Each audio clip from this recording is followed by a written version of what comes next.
Assalamualaikum warahmatullahi wabarakatuh. Perkenalkan, nama saya Dina Nufajira dari jurusan Pendidikan Ekonomi dengan NIM 1805398.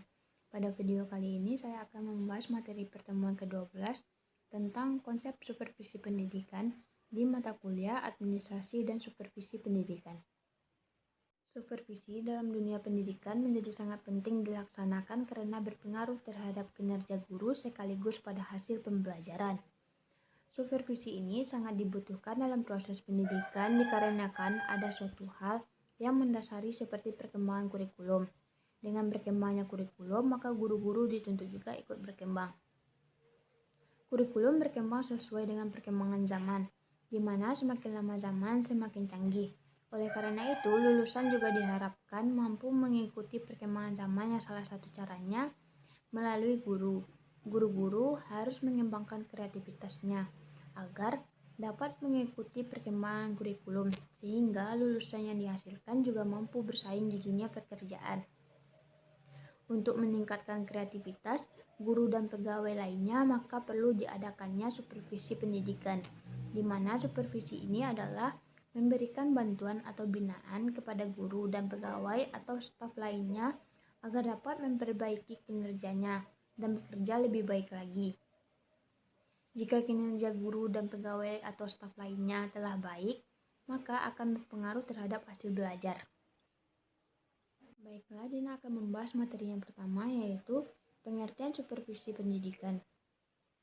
Di dunia pendidikan di Indonesia, istilah supervisi baru dikenal pada tahun 60-an, di mana supervisi ini secara etimologis berasal dari bahasa Inggris to supervise atau mengawasi. Selain itu, juga ada beberapa sumber lainnya mengatakan bahwa supervisi berasal dari dua kata, yaitu super dan visi, di mana super berarti lebih dan visi adalah kemampuan melihat. Di dalam dunia pendidikan, kepala sekolah digambarkan sebagai seorang expert dan superior, sedangkan guru digambarkan sebagai orang yang memerlukan kepala sekolah.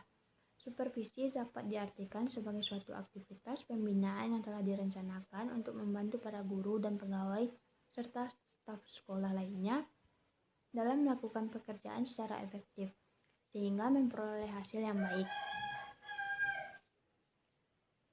Supervisi merupakan suatu proses yang ditetapkan terhadap suatu pekerjaan yang telah dilaksanakan, bahkan menilai dan mengoreksi pekerjaan tersebut agar sesuai dengan apa yang telah ditetapkan sejak awal.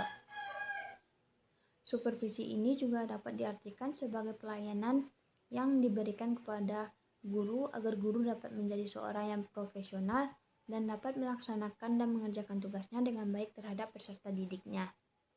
Supervisi merupakan bantuan dari para pemimpin sekolah yang diberikan dengan maksud untuk perkembangan kepemimpinan dan keprofesionalan guru-guru dan pegawai serta staf sekolah lainnya di dalam mencapai tujuan-tujuan pendidikan. Supervisi merupakan pengawasan terhadap pelaksanaan kegiatan teknis edukatif di sekolah, bukan sekedar pengawasan fisik terhadap fisik material. Supervisi merupakan pengawasan terhadap kegiatan akademik yang berupa proses belajar mengajar, pengawasan terhadap guru dalam mengajar, dan lain-lainnya. Ada beberapa pendapat para ahli mengenai definisi dari supervisi pendidikan, di antaranya yaitu 1. Adam dan Dickley di dalam bukunya Basic Principle of Supervision mendefinisikan supervisi adalah suatu program yang berencana untuk memperbaiki pengajaran. Pengajaran yang dimaksud yaitu proses belajar mengajar. Yang kedua, Burton dan Bruckner memberikan pandangannya atau pendapatnya mengenai supervisi, di mana mereka menjelaskan bahwa supervisi ini merupakan suatu pelayanan yang diberikan kepada guru dalam memperbaiki perkembangan guru. Yang ketiga, Boardman dalam bukunya Democratic Supervision in Secondary School, bahwa supervisi merupakan suatu usaha yang mengorganisir, mendorong, dan mengarahkan guru-guru yang ada di sekolah agar lebih mengerti dalam menjalankan seluruh fungsi pengajaran baik secara individu maupun bersama. Baiklah, materi yang kedua yaitu tujuan supervisi pendidikan. Segala sesuatu yang dibuat tentu memiliki tujuan. Begitu juga dengan supervisi pendidikan yang memiliki beberapa tujuan, diantaranya yaitu Satu, memberikan bantuan kepada guru agar dapat memahami tujuan dari pendidikan yang diberikan di sekolah. Selain itu, juga memberikan bantuan kepada guru agar tidak hanya berfokus pada bidang studinya, tetapi juga harus mengetahui tujuan akhir dari pendidikan. Yang kedua, membantu guru dalam memahami siswanya serta kebutuhan siswanya, sehingga menciptakan suasana yang menyenangkan dalam belajar. Yang ketiga, membantu guru agar nantinya dapat menjadi seorang pemimpin yang baik, yang dapat bekerja sama dan membantu orang lain yang kurang mampu atau yang memerlukan bantuan tanpa harus memamerkan kehebatannya. Yang keempat, membantu menemukan kelebihan yang dimiliki oleh guru dan memberikan tanggung jawab kepada guru tersebut sesuai kemampuan tanpa harus mencari kelemahannya. Yang kelima, memberikan motivasi kepada guru agar lebih baik lagi saat tampil di hadapan para siswanya. Jika terdapat kekurangan, maka akan diperbaiki secara bersama-sama. Yang keenam, memberikan bantuan kepada guru dalam menemukan kesulitan dan masalah yang dihadapi siswanya dan mencari solusinya. Nah, selain memberikan peningkatan terhadap keterampilan dan pengetahuan guru, supervisi juga bertujuan memberikan dan meningkatkan motivasi guru. Kepala sekolah sebagai supervisor bertanggung jawab mengawasi proses belajar mengajar di sekolah dengan cara berkunjung ke kelas.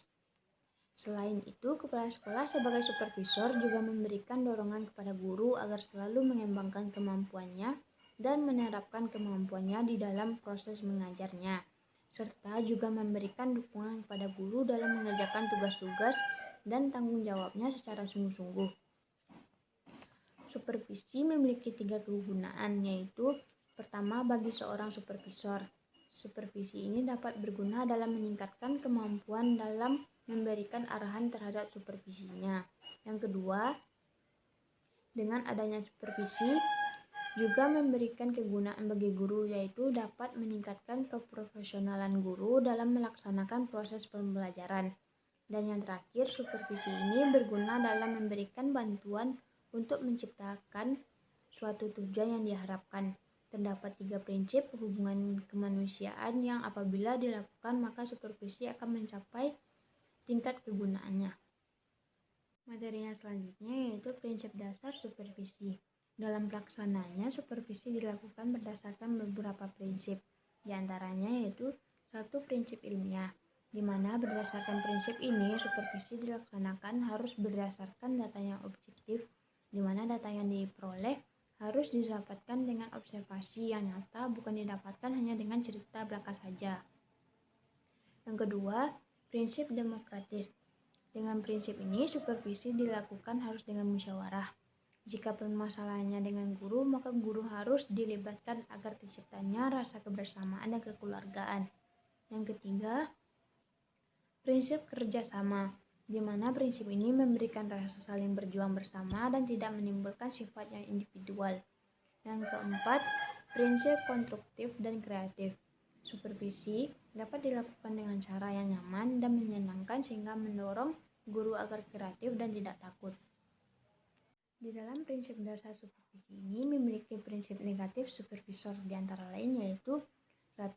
Supervisi tidak boleh memaksakan kehendaknya kepada orang-orang yang disupervisi, serta supervisi juga tidak boleh bersifat otoriter. Yang kedua, supervisi tidak boleh dilakukan untuk mencari-cari kesalahan guru.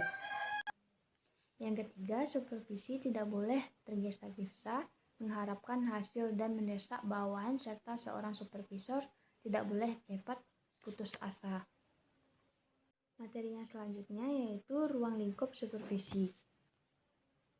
Kegiatan yang paling penting dan paling utama dari supervisi adalah pembinaan dan pengembangan yang diberikan kepada seluruh guru dan pegawai serta staf sekolah lainnya. Untuk mencapai atau memperoleh kualitas pembelajaran yang lebih baik, maka sangat perlu dilakukannya supervisi. Jika supervisi dapat terlaksana dengan baik, maka akan dapat meningkatkan kualitas pembelajaran di sekolah. Dengan meningkatkan kualitas pembelajaran diharapkan hasil belajar siswa juga ikut meningkat, sehingga untuk lulusan sekolah juga akan meningkat pula. Sasaran supervisi yang ditinjau dari objek yang akan disupervisi menjadi 3 kategori, yaitu Satu, supervisi akademik. Supervisi akademik ini lebih menekankan pada masalah akademik atau masalah pembelajaran, di mana supervisi ini membantu guru dalam mengembangkan kemampuannya untuk mengelola pembelajaran dan meningkatkan mutu dari hasil pembelajaran. Yang kedua yaitu supervisi administrasi, di mana pada supervisi ini lebih cenderung ke arah administrasi yang membantu terlaksananya pembelajaran dengan baik, di mana menyangkut sarana dalam pembelajaran atau fasilitas yang harus dipenuhi agar proses belajar mengajar dapat terlaksana dengan baik seperti buku pembelajaran, perpustakaan, dan lain-lainnya. Yang ketiga, supervisi lembaga, di mana untuk supervisi lembaga ini dimaksudkan untuk meningkatkan kinerja sekolah dan nama baik sekolah yang akan dapat meningkatkan kualitas sekolah. Kesimpulannya yaitu berdasarkan uraian tersebut, maka dapat diambil kesimpulan sebagai berikut. 1. Supervisi ialah suatu aktivitas pembinaan yang direncanakan untuk membantu para guru dan pegawai sekolah lainnya dalam melaksanakan pekerjaan secara efektif dan lebih baik. Yang kedua, orang yang melakukan supervisi disebut supervisor. Sasaran supervisi adalah guru dan staf sekolah lainnya. Yang ketiga, tujuan supervisi adalah sebagai pengendalian kualitas, pengembangan profesional, dan untuk memotivasi guru. Yang keempat, prinsip dasar dari supervisi yaitu prinsip ilmiah, demokratis, kerjasama, dan prinsip konstruktif dan kreatif. Selain itu juga ada prinsip fundamental atau dasar dan prinsip praktis. Yang kelima, ada 3 kategori supervisi yaitu supervisi akademik, supervisi administrasi, dan supervisi lembaga. Sekian materi yang dapat saya sampaikan. Wassalamualaikum warahmatullahi wabarakatuh.